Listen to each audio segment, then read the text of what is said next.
Hello बच्चों। तो हम लोग आज न्यू चैप्टर स्टार्ट करने जा रहे हैं, force and laws of motion. सबसे पहले फोर्स को डिफाइन करना ज़रूरी है। तो फोर्स को हम लोग कैसे डिफाइन करते हैं, जैसा कि हम लोग 8th स्टैंडर्ड में पढ़ चुके हैं। फोर्स को हम लोगों ने कैसे डिफाइन किया था 8th में, पुश और pull is defined as force. Push और pull is defined as force. जैसे सपोज कोई ऑब्जेक्ट है, इसको हम लोग पुल कर रहे हैं, ठीक है, तो ये कॉज जिससे हम लोग पुल कर रहे हैं इसको क्या कहते हैं, हम लोग फोर्स कहते हैं। सिमिलरली सपोज अगर हम लोग कोई ऑब्जेक्ट है, इसको हम लोग पुश कर रहे हैं इसको पीछे से आके, तो ये कॉज जो हम पुश कर रहे हैं, इस पुश को क्या डिफाइन करते हैं बच्चों, फोर्स डिफाइन करते हैं, इसको कहते हैं हम लोग फोर्स। तो अगर हम लोग फोर्स को एक अच्छा डेफिनेशन दें कि व्हाट इज फोर्स, तो फोर्स को हम लोग अच्छा डेफिनेशन कैसे डिफाइन कर सकते हैं, गुड वे में अच्छे तरीके से कैसे डिफाइन कर सकते हैं। तो अगर हम लोग फोर्स को एक अच्छे तरीके से डिफाइन करें बच्चों, तो फोर्स को कैसे डिफाइन करेंगे, force is a cause which try to change the state of the body। State of the body का मतलब, स्टेट ऑफ द बॉडी का मतलब दो चीज़ें, बॉडी इधर रेस्ट में हो सकती है, इधर मोशन में हो सकती है। सिमिलरली और try to change the shape and size of the object. तो फोर्स एक कॉज है जिसकी वजह से हम लोग बॉडी के स्टेट को चेंज कर सकते हैं। स्टेट चेंज का मतलब जैसे रेस्ट और मोशन, रेस्ट में है तो फोर्स हम लोग लगाएं तो बॉडी मोशन में आ सकती है। सिमिलरली अगर हम लोग मोशन में है बॉडी, उस पर फोर्स लगाएं तो रेस्ट में आ सकती है। और try to change the shape and size of the object. जैसे हम लोग किसी ऑब्जेक्ट पे फोर्स लगाते हैं तो उसका शेप चेंज हो सकता है। फॉर एग्जांपल जैसे सपोज हम लोग, हमारे पास एक स्प्रिंग है, ठीक है, स्प्रिंग, इसको अगर हम लोग क्या करते हैं, फोर्स लगा के खींचते हैं तो क्या होता है, इसका शेप चेंज होता है, इसका साइज बढ़ जाता है, ठीक है। सिमिलरली आप लोगों ने रबर बैंड देखा होगा। अगर हम लोग रबर बैंड को अपने दोनों हाथों से फोर्स लगा के खींचे तो रबर बैंड क्या होता है, इसका साइज चेंज हो जाता है, बड़ा हो जाता है। तो similarly force is a cause which try to change the state of the body. State of the body का मतलब रेस्ट और मोशन, और try to change the shape and size of the body. इस तरीके से हम लोग फोर्स को डिफाइन करते हैं, ओके। अब कुछ एग्जाम्पल हम लोग देखते हैं इसमें फोर्स बॉडी के स्टेट को चेंज कर देता है। फॉर एग्जाम्पल मान लेते हैं बाईसाइकिल। आप बाईसाइकिल पे बैठते हैं तो क्या होता है, बाईसाइकिल पे जब पैडलिंग स्टार्ट करते हैं तो बाईसाइकिल चलना स्टार्ट कर देती है। तो पैडलिंग के थ्रू आप बाइक पे फोर्स साइकिल पे जो है फोर्स लगा रहे हैं, और उसकी वजह से जो साइकिल है ये हमारी मूव करना स्टार्ट कर देती है। दैट मीन साइकिल रेस्ट में थी, आपने इस पे पैडल के थ्रू इस पे फोर्स अप्लाई किया और ये क्या करना स्टार्ट कर दी, चलना स्टार्ट कर दी। तो रेस्ट में थी इनिशियली ये बाईसाइकिल, आपने इस पे फोर्स लगाया तो किस में आ गई, मोशन में आ गई। सिमिलरली अगर सपोज बाईसाइकिल पहले से ही मोशन में है, पहले से ही ये चल रही है, ओके, पहले से ही ये बाईसाइकिल मूव कर रही है, और इस पर हम लोग ब्रेक लगाएंगे तो क्या हो जाएगा, ये रुक जाएगी। जैसे ही ब्रेक लगाएंगे तो ये बाईसाइकिल क्या हो जाएगी, स्टॉप हो जाएगी, रुक जाएगी, थोड़ा दूर चल के रुक जाएगी। तो आपने फोर्स लगाया, बाईसाइकिल पहले से मोशन में थी, रेस्ट में आ गई। तो फोर्स कैसे डिफाइन किया हमने, cause which try to change the state of the body, rest और मोशन। मोशन में है तो रेस्ट में आ जाएगी फोर्स लगाया, या मोशन में है, रेस्ट में है तो मोशन में आ सकती है। इस तरीके से फोर्स एक कॉज है जो बॉडी के स्टेट को चेंज कर सकती है, जैसे कि हम लोगों ने यहाँ पे एक एग्जांपल के थ्रू देखा। दूसरा एग्जांपल देखते हैं जहाँ पे हम लोग फोर्स लगाते हैं तो बॉडी का स्टेट चेंज हो जाता है। फॉर एग्जाम्पल सपोज आप यहाँ पे खड़े हुए हैं, ओके, इधर से आपके फ्रेंड ने क्रिकेट बॉल फेंकी, ये क्रिकेट बॉल आई, आपने इसको कैच कर लिया तो क्या हो जाएगा, बॉल मोशन में थी, आपने कैच किया, इसको फोर्स लगा के कैच किया, इस पे अपने हाथों से बॉल पे फोर्स लगाया और बॉल को स्टॉप कर दिया। तो फाइनली क्या हुआ, मूविंग बॉल रेस्ट में आ गई। रेस्ट में क्यों आ गई, क्योंकि आपने इस मूविंग बॉल पे फोर्स लगाया। तो आपने इस मूविंग बॉल पे फोर्स लगाया, इसको हाथ से कैच किया और हाथ से अपने इस मूविंग बॉल पे फोर्स लगाया तो बॉल किस में आ गई, रेस्ट में आ गई। दूसरा एग्जांपल देखते हैं हम लोग गाइस, जहाँ पे इसका शेप एंड साइज चेंज होता है। तो फॉर एग्जांपल हमने पहले ही बता चुका है, पहले एग्जांपल में डिस्कस कर चुके हैं, स्प्रिंग। सपोज ये हमारी स्प्रिंग है, सभी लोग स्प्रिंग देखे होंगे। अगर हम लोग इस स्प्रिंग पे फोर्स लगा के इसको पुल करें, स्प्रिंग पे अगर हम लोग फोर्स लगा के पुल करते हैं इसको, तो क्या हो जाता है, स्प्रिंग का लेंथ चेंज हो जाता है। लेंथ चेंज होने का मतलब क्या हुआ, लेंथ चेंज होने का मतलब क्या हुआ कि इसका साइज जो है चेंज हो गया। सेम तरीके से रबर बैंड हो गया, रबर बैंड पे जब हम लोग फोर्स लगा के खींचते हैं इसको दोनों हाथों से, तो क्या हो जाता है, ये बड़ा हो जाता है, यानी कि इसका साइज क्या हो जाता है, चेंज हो जाता है। जैसे इस पर हम लोग फोर्स लगा के दोनों हाथों से इसे ऐसे खींचते हैं तो क्या हो जाता है, इसका साइज चेंज हो जाता है। सेम तरीके से फोर्थ एग्जाम्पल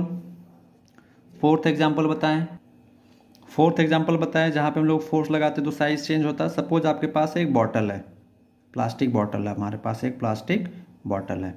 अब इस पर आप लगा के फोर्स को तोड़ मरोड़ दें तो क्या हो जाएगा, फाइनली ये इसका शेप चेंज हो जाएगा, कुछ ऐसा कुछ टाइप का हो जाएगा। तो फाइनली जब आपने इस पर फोर्स लगाया तो इसका शेप एंड साइज, शेप क्या हो गया, चेंज हो गया।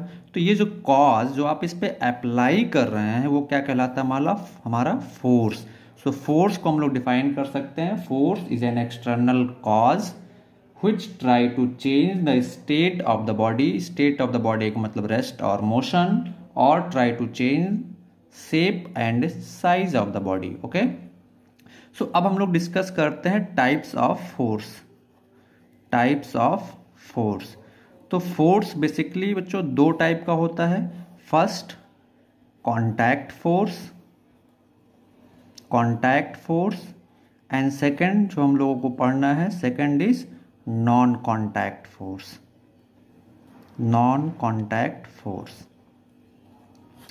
तो कॉन्टैक्ट फोर्स क्या होते हैं, नॉन कॉन्टैक्ट फोर्स क्या होते हैं, इसको समझने के लिए सबसे पहले हम लोग समझते हैं कि फोर्स पिक्चर में कब आता है, फोर्स लगने के लिए कंडीशन क्या है। तो फोर्स लगने के लिए मिनिमम दो बॉडी का इंटरेक्शन होना जरूरी है। जब तक दो बॉडी इंटरैक्ट नहीं करेंगे एक दूसरे के साथ तब तक फोर्स लगना पॉसिबल नहीं है। So for force to come into picture minimum interaction of two body is required. कोई बॉडी अपने आप खुद पे फोर्स नहीं लगा सकती है। Okay, so for force to come into picture minimum interaction of two body is required. Minimum दो बॉडी होनी चाहिए, मैक्सिमम कितनी हो सकती है, दो हो सकती, तीन हो सकती है, चार हो सकती है, पांच हो सकती है, बहुत सारी बॉडीज हो सकती हैं।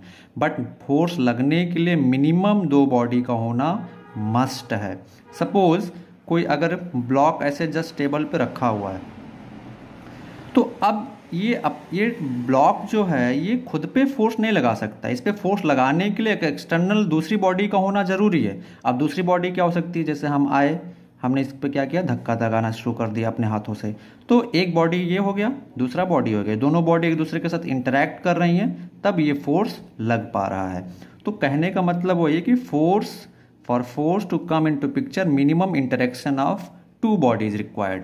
अब ये जो इंटरेक्शन होता है ये दो तरीके से होता है, या तो दोनों बॉडी फिजिकल कांटेक्ट में है, या दोनों बॉडी जिनके बीच इंटरेक्शन हो रहा है वो फिजिकल कांटेक्ट पे नहीं है। तो दो बॉडी अगर इस तरीके से इंटरैक्ट कर रही हैं कि वो फिजिकल कांटेक्ट में है तब फोर्स लग रहा है, तो ऐसे फोर्स को हम लोग क्या कहते हैं, कांटेक्ट फोर्स।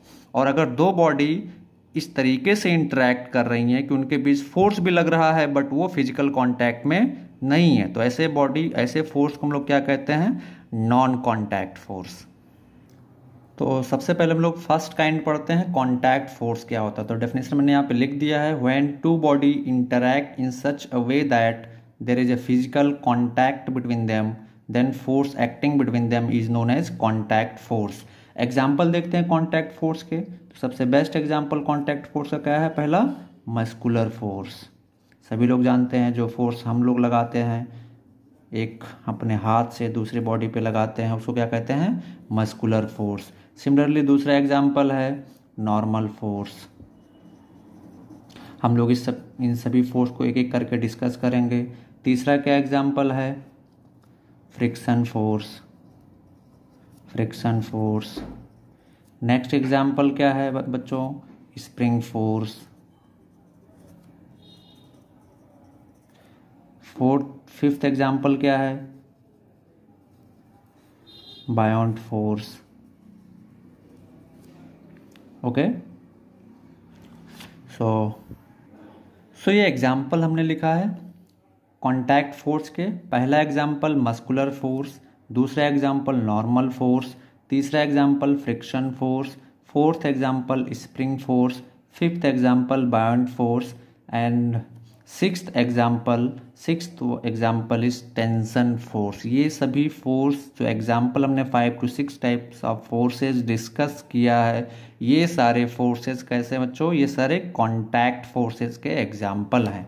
ओके, अब हम लोग देखते हैं मस्कुलर फोर्स, कॉन्टैक्ट फोर्स कैसे होते हैं। एक फोर्स को हम लोग डिस्कस करते हैं तो फर्स्ट आते हैं मस्कुलर फोर्स के बारे में। तो मस्कुलर फोर्स क्या होता है बच्चों, जो फोर्स ह्यूमन बॉडी अप्लाई करती है, applied by human body, applied by human body. Okay, for example suppose ये कोई ब्लॉक रखा हुआ है, इस पे आपको अपने हाथों से फोर्स लगाना है। कोई ब्लॉक है, इस पे अपने हाथों से आपको फोर्स लगाना, तो कैसे लगाएंगे। ऑब्वियस ये बात है, पहले इस ब्लॉक को अपने हाथों से टच करेंगे, उसके बाद क्या करेंगे, आप पुल करेंगे, इसको पुल करेंगे या पुश करेंगे। तो जब आप इस ब्लॉक पे अपने हाथों से फोर्स लगाने जा रहे हैं तो आपका हाथ जो है वो इस बॉडी के साथ फिजिकल कांटेक्ट में आ रहा है, तभी आप फोर्स लगा पा रहे हैं। अब ऐसा थोड़ा है कि आप इस ब्लॉक बी पे ऐसे दूर से यहाँ से खड़े होके ऐसे हाथ करते हैं फोर्स लग जाएगा, नहीं। जब तक आप इस बॉडी के साथ फिजिकल कांटेक्ट में नहीं आएंगे, आपके जैसे हाथ से आप इस पे फोर्स नहीं लगाएंगे, तब तक इस पे फोर्स नहीं लगेगा। तो ये जो मस्कुलर फोर्स, ये आदमी जो है इस ब्लॉक पे मस्कुलर फोर्स कब अप्लाई कर पा रहा है, जब इसके दोनों हाथ या एक हाथ जिस हाथ से भी वो फोर्स अप्लाई कर रहा है इसके साथ फिजिकल कांटेक्ट में आ रहा है, तब वो फोर्स अप्लाई कर पा रहा है। तो ये फोर्स कैसा हो गया हमारा muscular force, non contact force, sorry contact force हो गया। सिमिलरली सपोज आपके पास कोई पानी से भरा हुआ बकेट है, ठीक है, इसको आप उठाना चाह रहे हैं, तो आपको उठाने के लिए इस पर क्या अप्लाई करना पड़ेगा, फोर्स अप्लाई करना पड़ेगा। तो आप इस पर फोर्स कब लगा पाएंगे, जब इस बकेट को आप हाथ से पकड़ेंगे। हाथ से पकड़ने के बाद जैसे आप हाथ से पकड़ेंगे, आप इसके साथ फिजिकल कांटेक्ट में आ जाएंगे। हाथ से पकड़ने के बाद इस पर आप ऊपर की तरफ फोर्स लगाएंगे। तो ये फोर्स आप कब लगा पा रहे हैं, जब आप इस बाल्टी के साथ, इस बकेट के साथ फिजिकल कांटेक्ट में आ रहे हैं। तो इस तरीके से मस्कुलर फोर्स कैसा फोर्स हो गया, कॉन्टैक्ट फोर्स। हम लोग दूसरा टाइप ऑफ फोर्स डिस्कस करते हैं जो कि है नॉर्मल फोर्स। तो गाइज नॉर्मल फोर्स क्या होता है, नॉर्मल फोर्स होता है when two bodies are in physical contact, when two bodies are in physical contact. तो ऑब्वियस सी बात है, नॉर्मल फोर्स तभी लगेगा जब दो बॉडी फिजिकल कांटेक्ट में होंगी।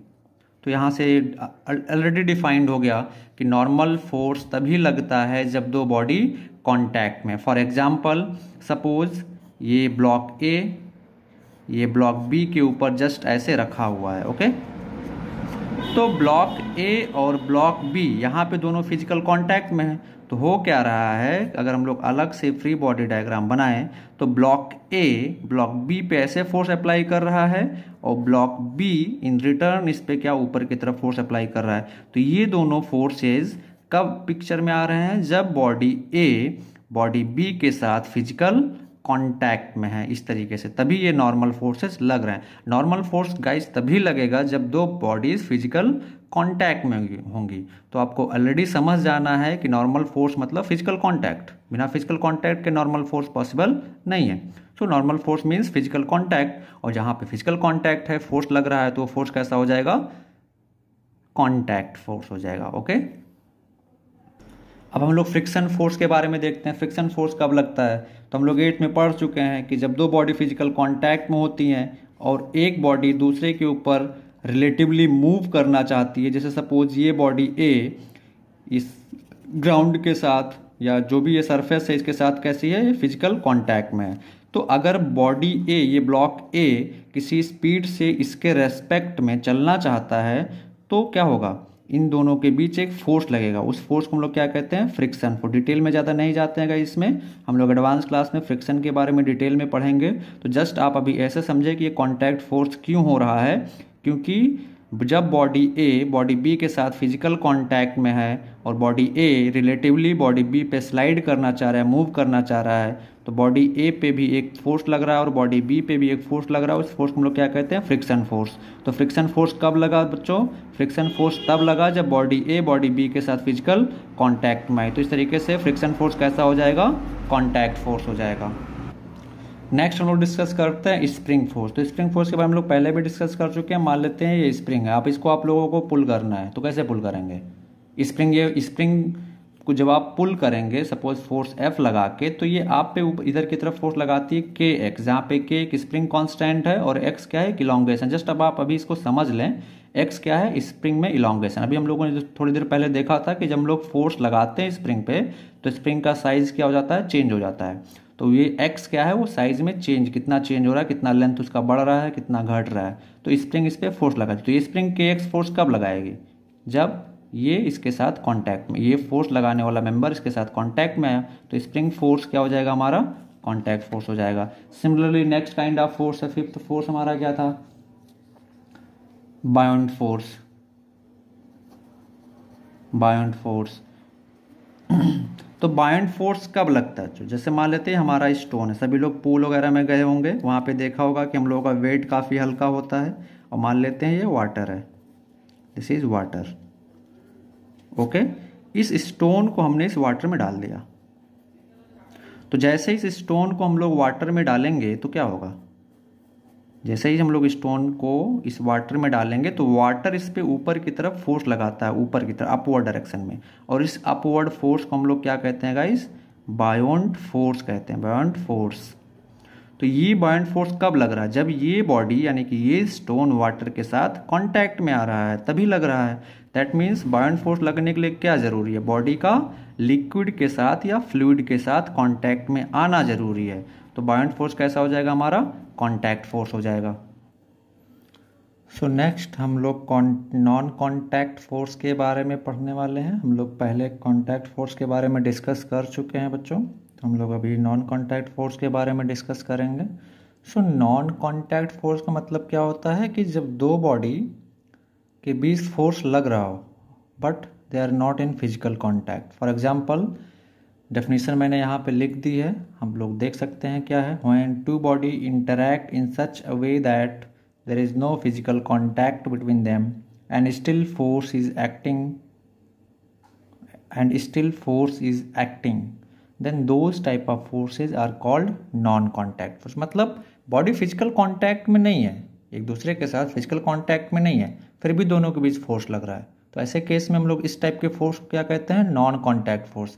सबसे बेस्ट एग्जांपल है इसका gravitational force. For example suppose ये कोई बॉल है, अब बॉल को उछाल के छोड़ दें तो क्या होता है, वापस धरती पे आ जाता है। इसका मतलब क्या है कि धरती या अर्थ इस बॉल को एक फोर्स लगा के खींच रही है अपनी तरफ, और इस फोर्स को हम लोग क्या कहते हैं, ग्रेविटेशनल फोर्स। सपोज मास अगर m है इसका, तो कितना धरती इस पे फोर्स लगा रही है, mg।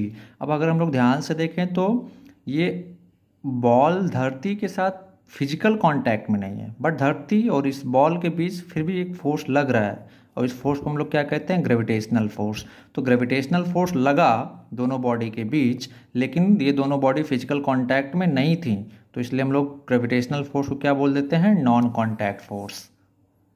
दूसरा एग्जांपल है नॉन कांटेक्ट फोर्स का मैग्नेटिक फोर्स। हम सभी लोग जानते हैं, बचपन में लोग मैग्नेट से खेले हुए हैं सभी लोग, तो हम लोग क्या देखे हैं मैग्नेट में कि जब हम लोग एक मैग्नेट को दूसरे मैग्नेट के पास लेके जाते हैं तो दो सिचुएशन अराइज होती है, या तो ये मैग्नेट दूर भाग रहा होता है जब इस मैग्नेट को इसके पास लेके जाते हैं, या तो ये मैग्नेट आके इसे चिपक जाता है। तो होता क्या, ड्यूरिंग इस पूरे ड्यूरेशन में ये दोनों मैग्नेट एक दूसरे के साथ फिजिकल कांटेक्ट में नहीं है, फिर भी ये मैग्नेट इस पर फोर्स लगा रही है, सिमिलरली ये मैग्नेट इस पर फोर्स लगा रही है, तो फोर्स तो लग रहा है बट फिजिकल कांटेक्ट में दोनों नहीं है, तो ये कैसा हो जाता है हमारा, नॉन कांटेक्ट फोर्स होता है। मैग्नेटिक फोर्स कैसा हो जाता है हमारा, नॉन कांटेक्ट फोर्स हो जाता है। ओके, अदर एग्जाम्पल है, तीसरा एग्जाम्पल न्यूक्लियर फोर्सेस, आप इसके बारे में बाद में पढ़ेंगे। सो न्यूक्लियर फोर्सेस भी कैसा फोर्स है, एक नॉन कांटेक्ट फोर्स है। एंड हम लोग फोर्थ एग्जाम्पल पढ़ेंगे नॉन कांटेक्ट फोर्स में, electrostatic force. Electrostatic force, electrostatic force के बारे में हम लोग 8th में पढ़ चुके हैं, सो आई थिंक समझना आसान होगा। दो टाइप के चार्ज होते हैं, positive charge and negative charge, ठीक है। तो होता है क्या, आपने देखा होगा कि पॉजिटिव चार्ज और नेगेटिव चार्ज दोनों एक दूसरे को क्या करते हैं, अट्रैक्ट करते हैं एक फोर्स से। सो ये चार्ज बॉडी और ये चार्ज बॉडी को जब हम लोग नज़दीक लेके जाते हैं तो ये दोनों अट्रैक्ट करते हैं एक दूसरे को, बट ये दोनों चार्ज बॉडीज एक दूसरे के साथ फिजिकल कांटेक्ट में नहीं है, बट फिर भी एक दूसरे को अट्रैक्ट करे, एक फोर्स लग रहा है दोनों के बीच, तो इलेक्ट्रोस्टैटिक फोर्स क्या हो जाएगा हमारा, नॉन कांटेक्ट फोर्स हो जाएगा। सेम तरीके से पॉजिटिव चार्ज और पॉजिटिव चार्ज है तो ये दोनों के बीच क्या होता है, रिपल्शन होता है। ये दोनों charge bodies similar charge, same type के चार्ज है दोनों पे, पॉजिटिव चार्ज इस पे भी है, पॉजिटिव चार्ज इस पे भी है। जब दोनों को हम लोग पास लाते हैं तो दोनों एक दूसरे को दूर भगाती हैं, यानी कि रिपल्शन होता है। ये बॉडी इस पे इधर की तरफ फोर्स लगाएगी, ये बॉडी इस पे इधर की तरफ फोर्स लगाएगी। बट इन पूरे ड्यूरेशन में दोनों चार्ज बॉडी एक दूसरे के साथ कॉन्टैक्ट में नहीं है, फिर भी फोर्स लग रहा है, तो इस फोर्स को हम लोग क्या कहते हैं, non contact force. Okay,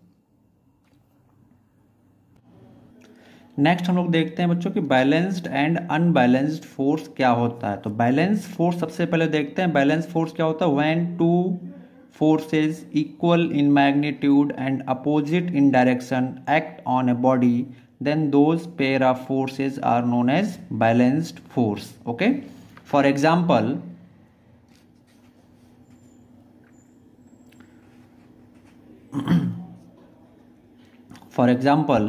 suppose ये कोई बॉडी है,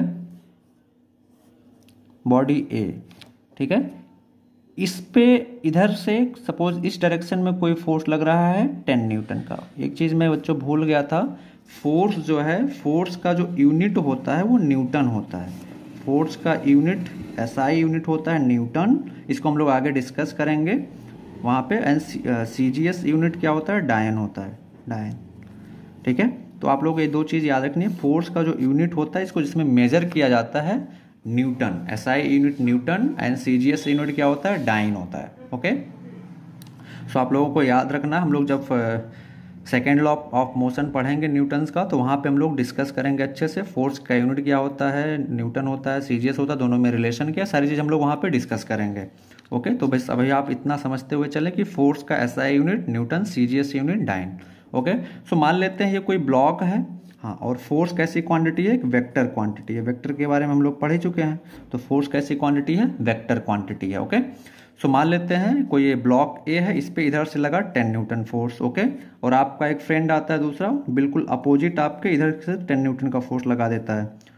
तो अब देखें, ये फोर्स और ये फोर्स दोनों के मैग्नीट्यूड सेम है, डायरेक्शन अपोजिट है, तो ये दोनों पेयर ऑफ फोर्सेस क्या कहलाएंगे, बैलेंस फोर्स। तो अगर हमसे पूछा जाए कि इस ब्लॉक पे कैसे फोर्सेस लग रहे हैं, तो हम लोग क्या बोलेंगे, बैलेंस फोर्सेस लग रहे हैं, बैलेंस फोर्सेस।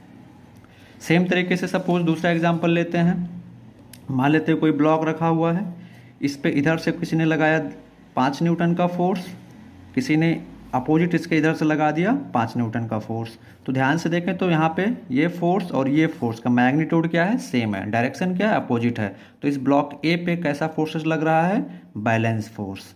तो पेयर हम बैलेंस फोर्स, तो बैलेंस फोर्स को कैसे डिफाइन करेंगे, pair of forces which are acting on a body and their magnitude is equal but their direction is opposite, such pair of forces is called balance forces. अब हम लोग next देखते हैं कि unbalance force क्या होता है। ओके, सो सेकेंड पार्ट हमारा था unbalance force, unbalanced force, unbalanced force. Okay, unbalanced force. तो अनबैलेंस फोर्स को हम लोग देखते हैं, अनबैलेंस फोर्स को कैसे डिफाइन करेंगे, pair of forces which are not equal in magnitude but opposite in direction, then these pair of forces are called unbalanced force, they are not balanced। For example, अगर हम लोग example लें, सबसे simple example है तो ये block वाला case, मान लेते हैं ब्लॉक रखा हुआ है, आप इस पे इधर से लगाते हैं 10 न्यूटन का फोर्स, आपका कोई दोस्त आके इधर से अप्लाई करता है सपोज 5 न्यूटन का फोर्स।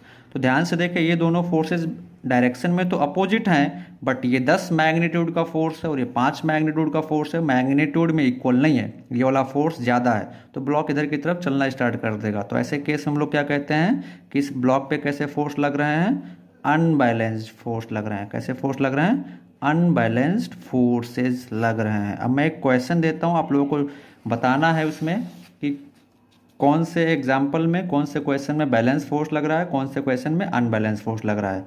सो पहला, ओके, आप नोट करें इसको, वीडियो पॉज करके आप इसको सॉल्व करना स्टार्ट करें। इधर से लग रहा है इस पे 0 न्यूटन का फोर्स, इधर से लग रहा है इस पे 0 न्यूटन का फोर्स। बताएं बताएं ये कैसा फोर्स है, बैलेंस या अनबैलेंस। तो 0 न्यूटन फोर्स ही नहीं लग रहा है, 0 न्यूटन फोर्स ही नहीं लग रहा, तो ये कैसा हो जाएगा, बैलेंस फोर्स।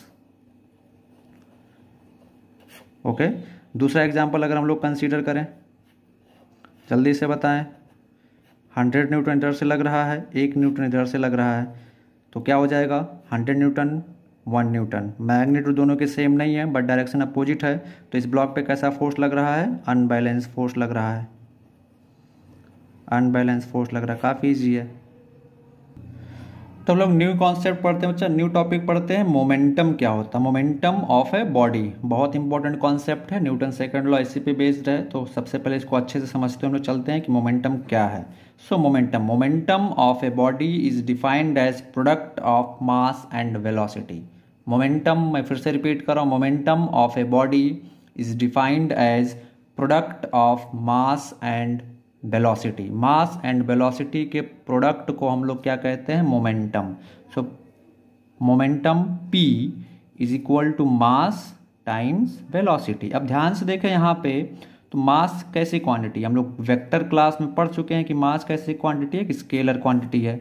ये वेलोसिटी है, वेलोसिटी कैसी क्वांटिटी है, वेक्टर क्वांटिटी है। हम लोग वेक्टर क्लास में ये भी पढ़ चुके हैं कि स्केलर का वेक्टर के साथ मल्टीप्लिकेशन क्या देता है, जल्दी बोलो बोलो बोलो जल्दी बोलो। स्केलर का वेक्टर के साथ मल्टीप्लिकेशन क्या देता है, vector quantity. Good, very good. तो स्केलर का वेक्टर के साथ मल्टीप्लिकेशन हमेशा क्या देता है, वेक्टर क्वांटिटी। तो ये जो मोमेंटम है हमारा वो भी क्या है, एक वेक्टर क्वांटिटी। तो जब भी आप मोमेंटम का इक्वेशन लिखेंगे तो हम लोग क्या लिखेंगे, vector P is equal to mass into velocity. Okay. अब अगर मोमेंटम हमारा एक वेक्टर क्वांटिटी है तो हम लोगों को क्या पता है वेक्टर के बारे में, momentum is a vector quantity. तो मोमेंटम अगर एक वेक्टर क्वांटिटी है तो मोमेंटम के बारे में हमको, वेक्टर क्वांटिटी के बारे में हमको पता है कि वेक्टर क्वांटिटी के पास 3 चीज़ें होती हैं। क्या होती हैं, पहला मैग्नीट्यूड, पहला चीज़ क्या होता है मैग्नीट्यूड, दूसरा चीज़ क्या होता है डायरेक्शन, मैग्नीट्यूड एंड डायरेक्शन, और तीसरा चीज़ क्या होता है, they follows triangle law of vector addition, triangle law of vector addition. जितनी भी वेक्टर क्वांटिटी होती हैं बच्चों वो सभी क्या फॉलो करती हैं, triangle law of vector addition. ये आप वेक्टर क्लास में पढ़ चुके हैं। सो मोमेंटम क्या है, mass times velocity. Mass times velocity is known as momentum of a body. Momentum कैसे क्वांटिटी है, एक वेक्टर क्वांटिटी है, और वेक्टर क्वांटिटी के पास 3 चीजें होती हैं, हम सभी लोग जानते हैं क्या क्या होती है, magnitude, direction and all vector quantity follows triangle law of vector addition. All vector quantity follows triangle law of vector addition. So momentum के पास 3 चीजें, magnitude, direction and it will follow triangle law of vector addition. आपको अच्छे से समझते हुए चलना है। ओके। नेक्स्ट आते हैं, यूनिट क्या होता है, unit of momentum, unit of momentum. तो हम लोग सबसे पहले एसआई यूनिट की बात करेंगे।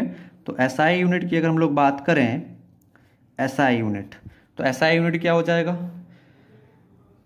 मोमेंटम क्या है, vector P is equal to mass times velocity. अगर हम लोग मैग्नीट्यूड ऑफ मोमेंटम की बात करें तो मैग्नीट्यूड ऑफ मोमेंटम क्या आ जाएगा, मास टाइम्स वेलोसिटी। या सिंपली अगर हम लोग को मैग्नीट्यूड ऑफ मोमेंटम लिखना तो हम लोग क्या लिखते हैं, P is equal to m into v. ये हमारा क्या डिनोट करेगा, magnitude of momentum. So magnitude of momentum क्या होता है, P is equal to m into v. अब यूनिट हमें कैलकुलेट करना है तो हम लोग यूनिट यहीं से निकालेंगे। कैसे निकालेंगे, एसआई यूनिट की बात कर रहा हूँ तो momentum P is equal to क्या है, मास इंटू वेलोसिटी। बताओ मास का यूनिट क्या होता है, एसआई यूनिट किलोग्राम। वेलोसिटी का एसआई यूनिट क्या होता है, मीटर पर सेकेंड। तो मोमेंटम का एसआई यूनिट क्या आ जाएगा, बताओ बच्चों, मोमेंटम का एसआई यूनिट क्या आ जाएगा, kilogram metre per second. This is the SI unit of momentum. कैसे कैलकुलेट किया, आपको कुछ भी रटना नहीं है, कुछ भी नहीं रटना आप लोगों को, जस्ट ध्यान से देखिए मोमेंटम का फार्मूला क्या है, P is equal to mass times velocity. यहीं से हम लोग यूनिट कैलकुलेट करेंगे। तो हमको पता है कि मास का एसआई यूनिट क्या होता है, किलोग्राम, वेलोसिटी का एसआई यूनिट क्या होता है, मीटर पर सेकेंड। सो एसआई यूनिट मोमेंटम का क्या आ जाएगा, kilogram into metre per second. Kilogram metre per second is the SI unit of momentum. अगर हम लोग सीजीएस यूनिट की बात करें, सीजीएस यूनिट, तो सीजीएस यूनिट में कुछ नहीं करना है, P इज इक्वल टू क्या है हमारा, मास इंटू वेलोसिटी। अब बताएं मास का सीजीएस यूनिट क्या होता है, ग्राम, वेलोसिटी का एसआई यूनिट क्या होता है, सेंटीमीटर पर सेकेंड।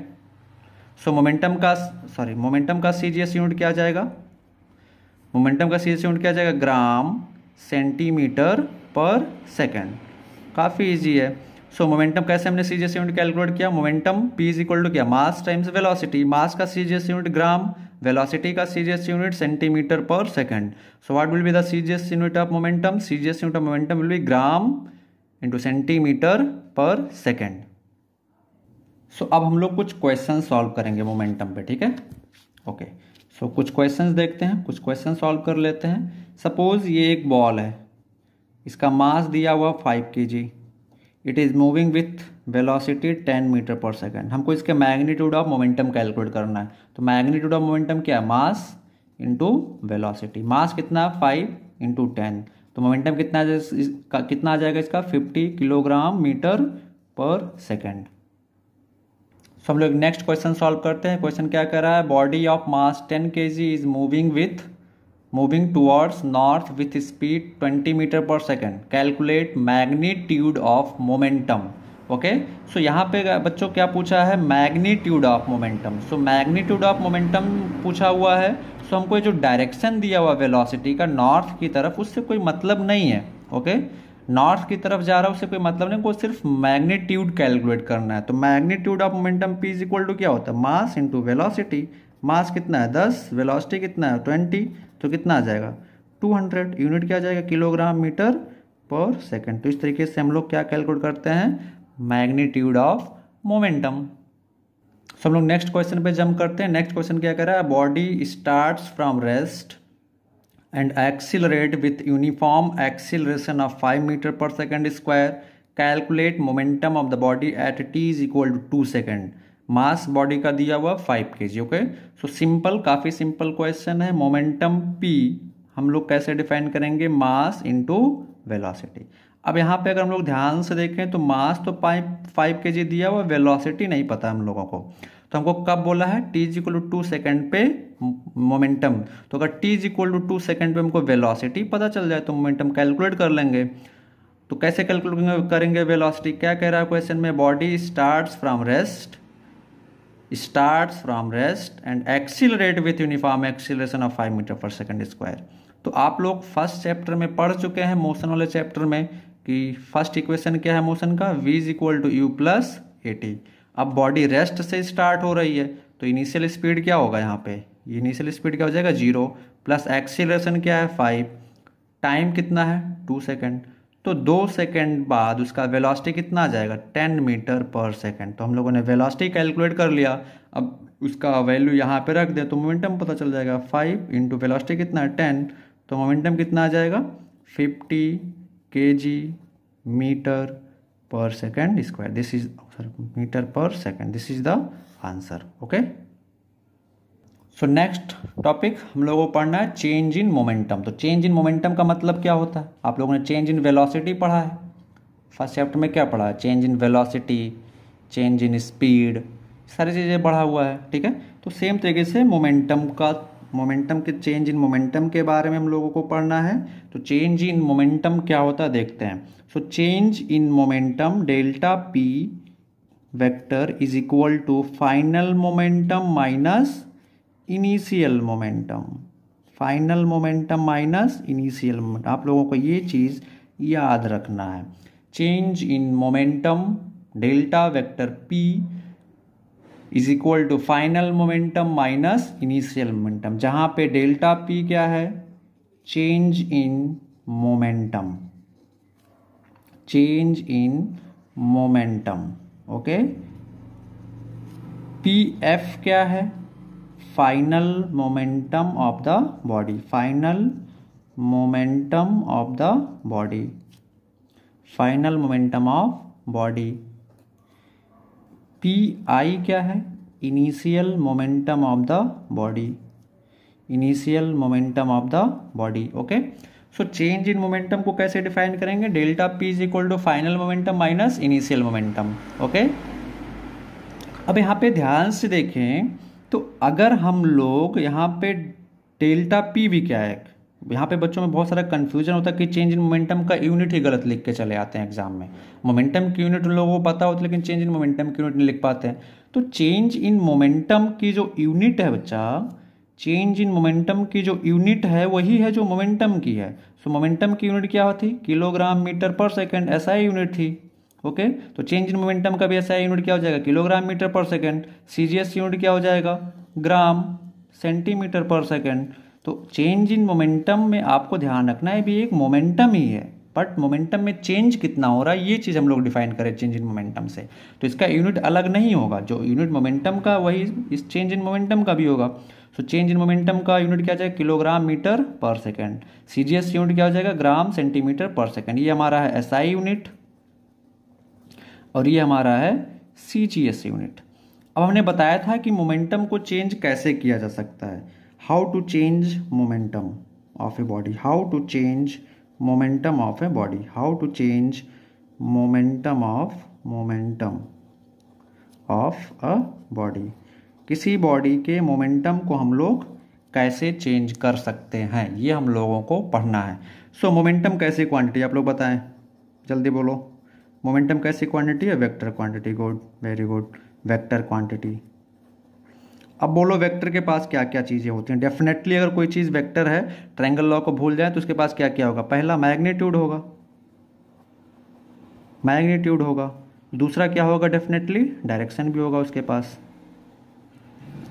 तो अगर कोई वेक्टर क्वांटिटी है तो उसके पास क्या क्या होगा? मैग्नीट्यूड भी होगा और डायरेक्शन भी होगा, और एडिशनली वो triangle law of vector addition को तो फॉलो करेगा ही करेगा, बट हमको भी वहाँ से मतलब है नहीं।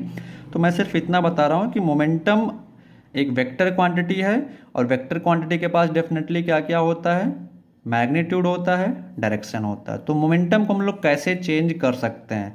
इधर मैग्नीट्यूड चेंज कर दें, मोमेंटम का जो मैग्नीट्यूड है उसको चेंज कर दें, या फिर डायरेक्शन को चेंज कर दें। तो मोमेंटम का चेंज करना दो तरीके से पॉसिबल है, या तो मैग्नीट्यूड चेंज कर दें मोमेंटम का, या तो डायरेक्शन चेंज कर दें, या फिर दोनों ही चेंज कर दें।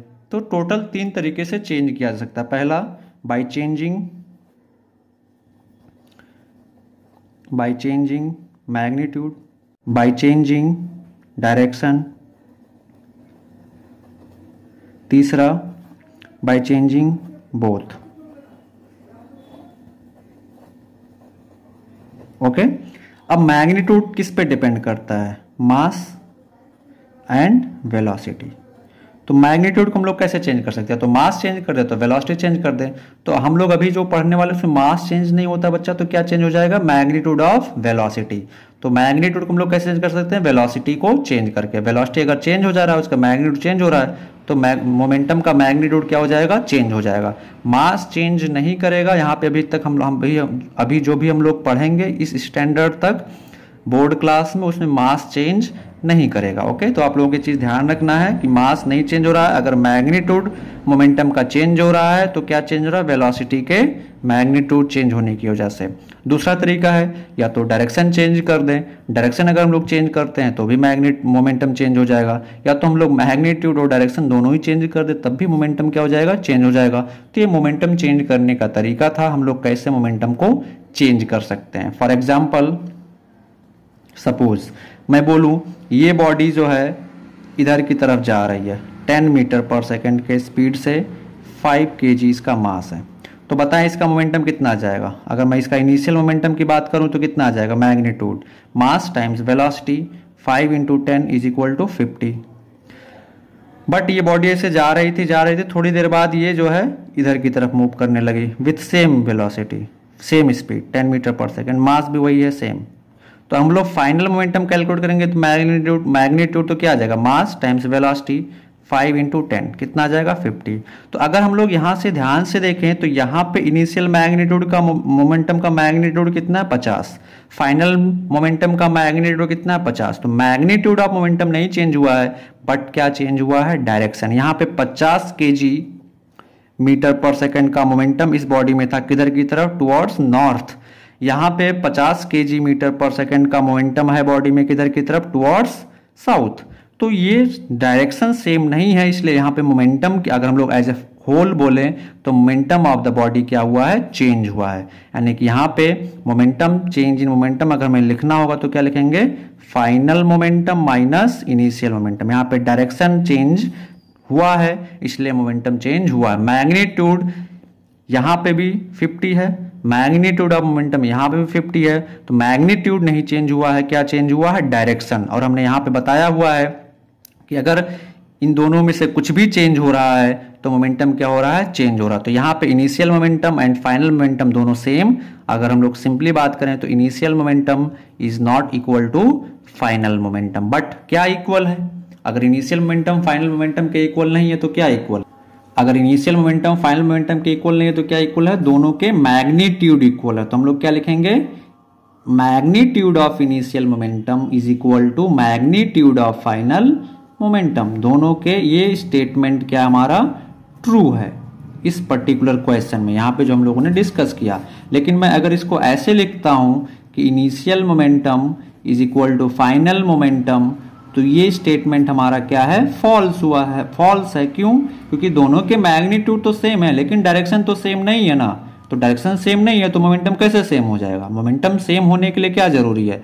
मैग्नीट्यूड भी सेम होना चाहिए और डायरेक्शन भी सेम होना चाहिए दोनों बॉडी का। तो क्या होगा? सेम होगा।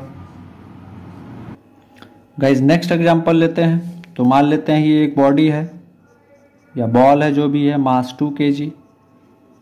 ये नॉर्थ की तरफ जा रहा है with speed 5 metre per second. ठीक है। दूसरा बॉडी है, अनदर बॉडी है, मान लेते हैं बॉडी ए, ये बॉडी बी। इस बॉडी का मास है 5 kg और ये जो है इधर की तरफ जा रहा है with speed 2 metre per second. हमको बताना है दोनों के मोमेंटम इक्वल है या नहीं। सो हम लोग अगर यहाँ पे बात करेंगे magnitude of momentum of body A, तो क्या लिखेंगे? मास टाइम्स वेलोसिटी 5 × 2 कितना आ जाएगा? 10 kg मीटर पर सेकेंड। यहाँ पे अगर हम लोग मोमेंटम बात करें, मोमेंटम ऑफ बॉडी बी, तो कितना आ जाएगा? मास टाइम्स वेलोसिटी, मास 5 वेलोसिटी 2, तो कितना आ जाएगा? 10 kg मीटर पर सेकेंड। तो ध्यान से देखें यहाँ पे इनिशियल मोमेंटम बॉडी का ए का कितना है? 10। यहाँ पे बी का बॉडी का मोमेंटम कितना है? 10। तो हम लोग यहाँ से लिख सकते हैं कि magnitude of momentum of A is equal to magnitude of momentum of B. ये स्टेटमेंट हमारा क्या है? ट्रू है, क्योंकि अगर हम लोग ध्यान से देखें तो मैग्नीट्यूड ए का कितना है? 10, मैग्नीट्यूड बी का कितना है? 10। तो मैग्नीट्यूड तो सेम है, तो mod of vector of P A is equal to mod of vector P B. That means momentum of magnitude of momentum of A is equal to magnitude of momentum of B. लेकिन क्या ये statement सही है? Momentum of A is equal to, सिर्फ जब मैं momentum लिख रहा हूं तो ये स्टेटमेंट बिल्कुल गलत है, false. This statement is false. ऐसा दोनों बॉडी के मोमेंटम इक्वल नहीं है, क्योंकि जब भी हम लोग सिर्फ मोमेंटम की बात जब करेंगे तो उसमें डायरेक्शन और मैग्नीट्यूड दोनों आ गया। तो मैग्नीट्यूड तो इक्वल नहीं है, सॉरी मैग्नीट्यूड तो इक्वल है बट डायरेक्शन इक्वल नहीं है, डायरेक्शन सेम नहीं है, इसलिए मोमेंटम सेम नहीं हो सकता है। जब भी हम लोग सिर्फ मोमेंटम की बात करेंगे तो सिर्फ मोमेंटम का मतलब क्या होता है कि आप उसमें डायरेक्शन और मैग्नीट्यूड दोनों की ही बात कर रहे हैं। तो अगर हम लोग बोल रहे हैं कि momentum of body A is equal to momentum of body B, इसका मतलब क्या है कि मैग्नीट्यूड भी सेम है दोनों बॉडी के मोमेंटम का और डायरेक्शन भी दोनों बॉडी के मोमेंटम का सेम है। ठीक है। बट इस केस में अगर हम लोग ध्यान से देखें तो मैग्नीट्यूड, दोनों बॉडी के मोमेंटम का मैग्नीट्यूड तो सेम है बट डायरेक्शन सेम नहीं है, इसलिए momentum of body A is not equal to momentum of body B. Okay. हम लोग एक दूसरा क्वेश्चन डिस्कस करते हैं। बॉडी ए जिसका मास 1 kg है, नॉर्थ की तरफ जा रही है 2 मीटर पर सेकंड से। दूसरा बॉडी बी है जो भी नॉर्थ की तरफ जा रही है 1 मीटर पर सेकंड से, उसका मास कितना है? 2 kg। तो अगर हम लोग मोमेंटम मैग्नीट्यूड की बात करें, मोमेंटम ऑफ बॉडी ए, तो हम लोग क्या लिखेंगे? Mass 1 into velocity 2 kg metre per second. अगर हम लोग magnitude of momentum of body B की बात करें तो क्या लिखेंगे? Mass into velocity is equal to 2 kg metre per second. तो यहाँ पे ध्यान से देखें, magnitude of momentum of A is equal to magnitude of momentum of B. और अगर हम लोग ध्यान से देखें तो इसके डायरेक्शन क्या हो जाएगा? नॉर्थ की तरफ इस बॉडी के मोमेंटम का डायरेक्शन, नॉर्थ की तरफ दोनों का डायरेक्शन भी सेम है, तो हम लोग क्या लिखेंगे कि direction is also same, direction is also same, direction is also same. So direction same है तो हम लोग क्या ले सकते हैं, momentum of body A is equal to momentum of body B. Okay, तो अब हम लोग चेंज इन मोमेंटम पे फिर से आ जाते हैं। चेंज इन मोमेंटम में हम लोगों ने क्या पढ़ा था, change in momentum delta P is equal to हम लोगों ने क्या पढ़ा था, final momentum minus initial momentum. देखिए हम लोगों को 9th स्टैंडर्ड पे जो भी मोमेंटम कैलकुलेट करने के लिए मिलेगा बेसिकली स्ट्रेट लाइन मोशन में मिलता है, ठीक है। तो आप लोगों को सिर्फ इतना लिखना है, delta P is equal to final momentum minus initial momentum. या हम लोग मैग्नीट्यूड की बात करें चेंज इन मोमेंटम का तो हम लोग क्या लिखेंगे, final momentum minus initial, magnitude of final momentum minus magnitude of initial momentum. या change in momentum delta P is equal to क्या आ जाएगा, mass times final velocity minus initial momentum में लोग क्या लिखेंगे, मास इंटू इनिशियल वेलोसिटी। या delta P is equal to क्या आ जाएगा, mass into final velocity minus initial velocity. यहाँ से हम लोग क्या कैलकुलेट कर लेंगे, चेंज इन मोमेंटम। या आप ये फार्मूला याद रखते हैं, final momentum minus initial momentum. Okay, so एक क्वेश्चन करते हैं। सो हम लोग ये क्वेश्चन सॉल्व करते हैं। क्वेश्चन देखते हैं क्वेश्चन में क्या कह रहा है। क्वेश्चन में क्या कह रहा है बच्चों, a body of mass 5 kg is moving with speed 10 metre per second in a straight line. After 2 second its speed becomes 20 metre per second. Calculate change in momentum. So कैसे इसको सॉल्व करना है, ध्यान से देखें। तो हमारा इनिशियल वेलोसिटी क्या है, यू, कितने से मूव कर रहा है initial velocity, 10 metre per second. मास कितना दिया हुआ है, 5 kg। आफ्टर 2 सेकेंड यानी कि फाइनल वेलोसिटी कितना हो जा रहा है, 20 मीटर पर सेकेंड। मास तो चेंज नहीं होगा, मास तो उतना ही रहेगा 5 kg। हमसे क्या पूछा, चेंज इन मोमेंटम। तो चेंज इन मोमेंटम का फॉर्मूला क्या है, m into V minus U. Mass कितना है 5, वेलोसिटी v कितना है 20, फाइनल इनिशियल कितना है 10। सो कितना आ जाएगा यहाँ से, 5 into 10 is equal to 50 kg metre per second. This is the change in momentum. या इस क्वेश्चन को आप लोग ऐसे सिंपली सॉल्व कर सकते हैं। इनिशियल मोमेंटम क्या आ जाएगा, इनिशियल मोमेंटम क्या आ जाएगा, mass into initial velocity. Mass कितना 5, इनिशियली कितने से मूव कर रहा था, 10 मीटर पर सेकेंड से, तो इनिशियल मोमेंटम कितना आ जाएगा 50 kg metre per second. Final momentum निकालना है तो फाइनल मोमेंटम कितना आ जाएगा, mass into final velocity. Mass कितना 5, वो तो चेंज नहीं कर रहा, फाइनल वेलोसिटी कितना हो जा रहा है 20, तो कितना आ जाएगा ये 100 kg मीटर पर सेकेंड। तो चेंज इन मोमेंटम क्या आ जाएगा, final momentum minus initial momentum. Final momentum कितना 100, इनिशियल मोमेंटम कितना 50, चेंज कितना आ जाएगा 50 kg metre per second. So easy. So दूसरा क्वेश्चन सॉल्व करते हैं। इस क्वेश्चन में क्या कह रहा है कि a body starts from rest and accelerate with acceleration of 10 metre per second square. Calculate change in momentum after 5 second. Mass of the body दिया हुआ है, मास ऑफ द बॉडी कितना है 10 kg। Mass of the body दिया हुआ है 10 kg। हमको क्या कैलकुलेट करना है, 2 सेकेंड में मोमेंटम चेंज। तो यहाँ पे अगर हम लोग ध्यान से देखें तो बॉडी रेस्ट से स्टार्ट हो रही, तो रेस्ट से स्टार्ट होने का मतलब इनिशियल स्पीड क्या होगा 0। एक्सीलरेशन दिया होगा वो कितने से एक्सीलरेट कर रहे हैं, तो कितने से एक्सीलरेट कर रही हो 10 मीटर पर सेकेंड स्क्वायर के एक्सीलरेशन से वो एक्सीलरेट कर रही है। और टाइम क्या दिया हुआ है 2 सेकेंड। तो 2 सेकेंड में कितना वेलोसिटी वो एक्वायर कर लेगा। सो 2 सेकेंड में फाइनल वेलोसिटी कितना आ जाएगा, u प्लस 80। u कितना है 0, एक्सीलरेशन कितना है 10, टाइम कितना है 2। 2 सेकेंड में कितना वेलोसिटी हो जाएगा 20 मीटर पर सेकेंड। सो क्या क्या दिया हुआ है, रेस्ट से स्टार्ट हुआ था बॉडी, तो इनिशियल स्पीड क्या था हमारा 0। कितने से एक्सीलरेट कर रहा था 10 मीटर पर सेकेंड स्क्वायर से। कितने टाइम बाद हमको चेंज इन मोमेंटम निकालना है, सॉरी 5 सेकेंड बाद निकालना है। I am sorry. So 5 second बाद निकालना है, तो 5 सेकेंड बाद स्पीड कितना हो जाएगा 50 metre per second, 50 metre per second. हमने फाइनल स्पीड निकाल लिया।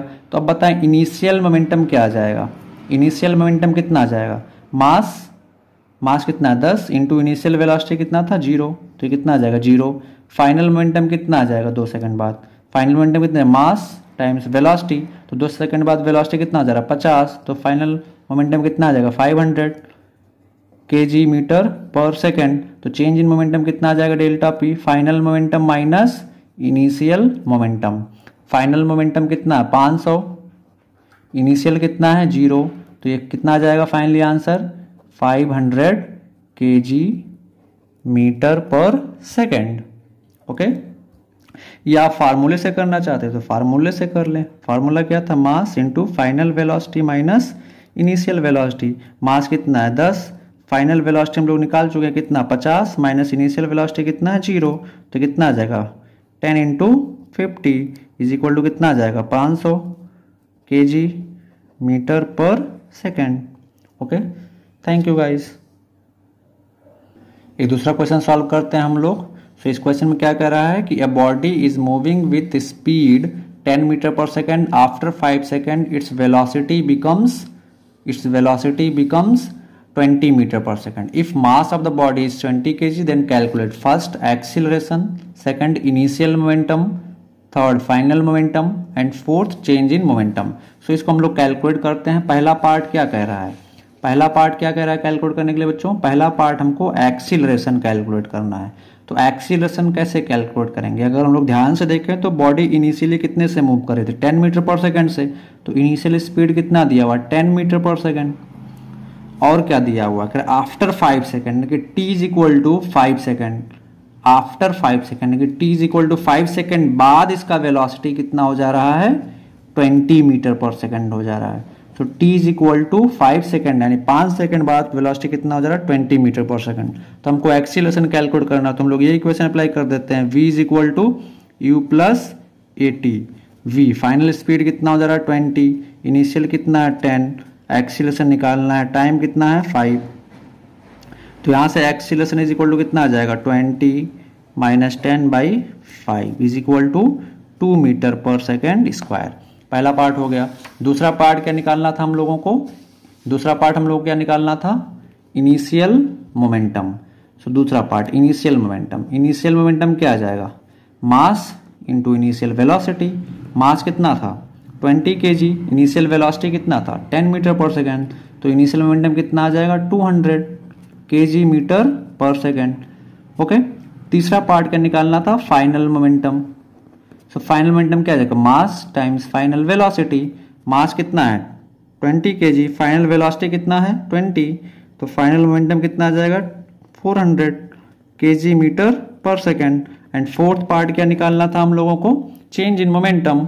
तो फोर्थ पार्ट क्या आ जाएगा चेंज इन मोमेंटम क्या आ जाएगा final momentum minus initial momentum. Final momentum कितना है 400 माइनस इनिशियल मोमेंटम कितना कैलकुलेट किया हम लोगों ने 200, सो कितना आ जाएगा 200 kg metre per second. This is the answer.